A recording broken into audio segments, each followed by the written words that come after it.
All right, listen up. If you just spent money upgrading your internet speeds, but you're still having problems, then you likely wasted money. So now you're paying extra for the fastest package your ISP just sold you, but your Zoom still freezes, Netflix still buffers, and your gaming lags. Today I'm gonna show you how to save at least $50 right now. Your internet connection isn't running slow because you don't have enough speed. It's slow because you're likely looking at the wrong number. My name is Jeff. I've been a senior network engineer for over 15 years. I manage massive company networks and troubleshoot carrier grade systems. So I know how data moves across the internet, and I know how ISPs market speed to people who don't really know any better. Today I'm going to show you why 1 gig is a lie and how to actually test your internet connection. Now, here's a mistake that a lot of people make.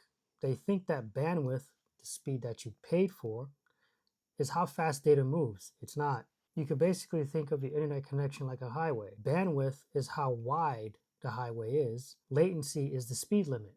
How fast are the cars actually moving in that highway? So think about this real quick. If you're the only car on the road, it doesn't really matter if there are 2 lanes or 20 lanes. You're going to arrive at the same exact time. Every time you take that highway and you're the only one on the road, you're going to get there same time every time. So if you're paying for gigabit internet and it adds more empty lanes you aren't using, again, you wasted money. Unless you have 10 people streaming 4K video all at once, you're wasting your money. All right, so let's look at a speed test. This is a speed test for my internet connection. Most people make the big mistake by looking at this number right here. They focus too much on these numbers. These aren't important. This is vanity. Right, this is what the ISP sells you. What you should be paying attention to are these guys right here. These are your ping times. These ping times are basically how long it takes for your computer to say hello to the server and receive a response back. So for instance, my computer said hello to the Norfolk, Virginia server, and it took 60 seconds, 60 milliseconds, excuse me, for me to get a response back. So what's the difference between these 3 guys here? This number is a response time when no one else in your house is doing anything. This is the response time while your internet connection is maxed out downloading data. This is the response time while your internet connection is maxed out sending data. There's a difference between downloading data and sending data. Typically, the upload is a lot slower than the download. So if your speed test says that you have 500 megabits per second, but you're still buffering, the problem isn't the speed coming into your house. It's usually what's happening inside your house.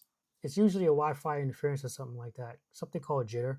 Jitter is like, it's like the cars on a highway. All of a sudden, they start hitting a bunch of potholes and they arrive late. You can't fix that by buying a more expensive plan. You fix that by moving your router or plugging in a different cable. If you're using Wi-Fi, disconnect the Wi-Fi and use an Ethernet cable. You'll likely have a better internet connection. So before you call your internet provider and start yelling at them or upgrade a Pro Gamer package, do this instead. Run a speed test, ignore the big number, look at the ping times. Is it on 20 milliseconds? Great. Is it over 50? That could be a problem. If your ping times are high, don't pay for more speed. It won't help. You need to troubleshoot your router or your signal. Stop letting ISPs upsell you on bandwidth that you will never use. In the next video, I'm going to show you how to check if the problem is your internet provider or if it's actually your own Wi-Fi router, because everybody uses Wi-Fi nowadays. Subscribe so you don't miss that.